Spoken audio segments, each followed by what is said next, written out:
So Huawei has just upgraded its most premium true wireless earbud offering. Now got the Huawei Freebuds Pro 3, which will set you back 179 Great British punds. It's not quite as pricey as a Sony Robots, but not exactly cheap either. But are they worth stuffing inside of your ear holes? Well, I've been testing them out for well over a week now. Here's my full in-depth Huawei Freebuds Pro 3 review, and for more on the latest and greatest tech, please do poke subscribe and ding that notifications bell. Thank you very much. So first up, the case for the Huawei Freebuds Pro 3 hasn't exactly changed up much over previous generations, and that's fine by me because you've still got this rather lovely compact pebble style design, slips very easily into any pocket, bag, wherever you'd like to stuff the ruddy things. The case itself is just plastic like pretty much all earbuds cases, but the hinge feels pretty solid, doesn't feel like the lid's going to snap off if you get a bit too violent. And the buds themselves, despite having quite a smooth, slippery surface or easy to pull out, just everybody should spend half an hour fumbling with the bloody things, only for them to go flying off down the pavement and into the nearest drain.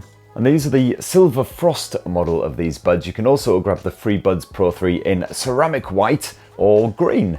Not forest green or nebula green or mushy pea green, just plain old green. They weigh just 5.8 grams a piece. You got 4 different sizes of the silicone tips bundled in the box, so you're bound to find one that'll suit your own particular head holes. And that's skin-friendly silicone. I found the Freebuds Pro 3 certainly very comfortable to wear, even for hours at a time. They just fit in there all nice and cozy. It's just like squeezing warm custard into your ears.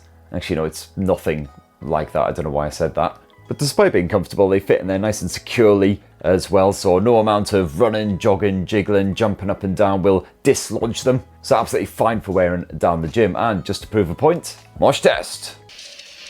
Oh yes, and IP54 water resistant as well, or splash resistant I should say, so they can certainly get rather damp. Absolutely no troubles there. And when it comes to hooking up with your smartphone, well, quick and easy pairing. You can pair up to 2 devices at once. So I had mine generally paired with my smartphone, whichever smartphone I was using, and also my laptop. You can flick between the two, nice and easy, just like you can with all modern buds. And I found that connection stayed strong and stable even when I was out and about in public. I had a couple of wee judders and pauses when I was streaming over LDAC, but that was literally in London Bridge Station, hundreds and hundreds of other people all around me, all listening to stuff on their Bluetooth headphones. So basically all good.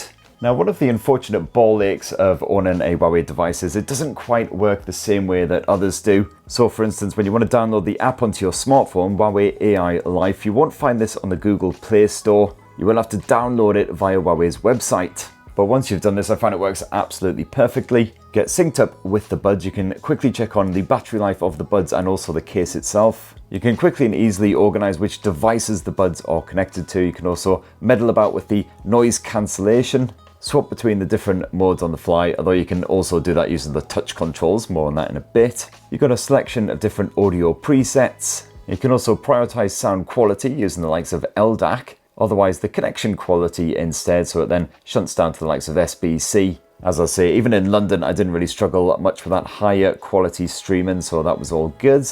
Got the usual shenanigans like find your earphones, you've got a tip fit test, FNAR. And in here is also where you can fully customize all of the different touch controls. A couple of these, like the pinch once for instance, you can only deactivate them, you can't set them to perform some other function. But with some other gestures like the pinch and hold, you do have a bit more choice. And with all of these touch controls, you're basically just squeezing, pinching and swiping this wee stem bit that dangles down. It's got a bit of a groove in it, so you know exactly where you're supposed to swipe and pinch. In fact, the touch controls worked absolutely fine. You've got a slight audio feedback when you do pinch, so you know if you've actually double pinch, triple pinch, you know that it's all registering fine. You can do single, double and triple pinch to pause, play your music and skip tracks. You can also swipe up and down to adjust the volume, which is really helpful, really like that feature. And you can pinch and hold in order to either cycle through the different ANC modes or otherwise conjure up your voice assistant. And when it comes to the audio quality, the Freebuds Pro 3 rock what Huawei terms an ultra hearing dual driver.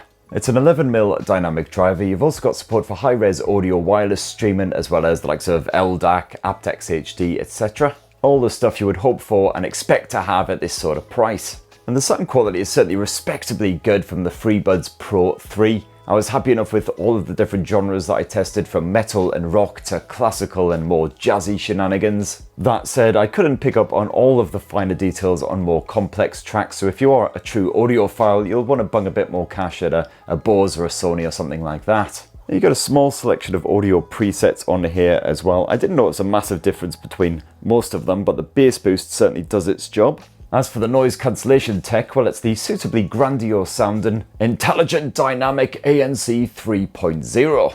And this is powered by a triple mic setup here on these earbuds. You've got the dynamic smart, so it can detect just how noisy your environment is and then boost up the ANC to really try and block out as much of that crap as possible. And I found that certainly in general everyday circumstances this worked really well. The ANC isn't quite as powerful in a quiet environment like a studio or a cafe, but as soon as you jump onto a train or you're walking by a really busy road, it does boost that ANC to really block out all of that rumbly horribleness. It certainly works really well on trains and even on the tube as well. It was only thwarted as always by the bloody Northern Line and all of its screechy awesomeness. And you got bug roll wind feedback as well, so really good for a bit of outdoors jogging, that sort of stuff, even in wintry, blustery conditions. And Huawei clearly puts a lot of thought into naming all of its various technologies. So when it comes to chatting, you've got Pure Voice 2.0. Ooh, very fancy. This includes precise environmental noise removal when you're taking a call, so you should come through loud and clear, no distortion.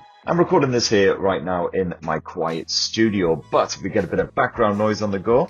Okay, so I'm now simulating being in a really noisy, busy, horrendous environment with lots of drilling and beeping and people and things like that. And as you can hear, my voice is still coming through cleanly and clearly despite all that background clamour right next to my head. So no matter where you're home, if you're on a call, people should still be able to understand what on earth you're banging on about.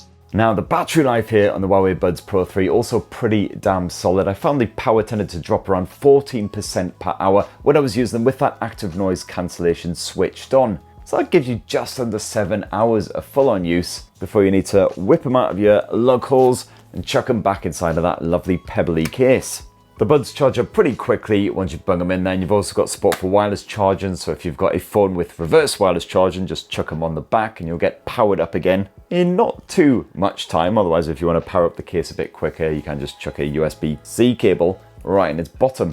And there you have it, my lovelies. That, in a tasty wee nutshell, is the fresh new Huawei Freebuds Pro 3. As I say, £179 here in Blighty, so a fair chunk of change. If you want the absolute best out there, then you can upgrade to the likes of the Boses and the Sonys, but if you can't quite stretch to that, we still want decent sound quality, strong battery life, and excellent ANC, well, definitely these bad boys will do the job. So that's what I reckon anyway. It'd be great to hear your thoughts on the Huawei Freebuds Pro 3 down in the comments below. Please do subscribe and ding that notifications bell for more on the latest and greatest tech. And have yourselves a really wonderful rest of the week. Cheers everyone, love you!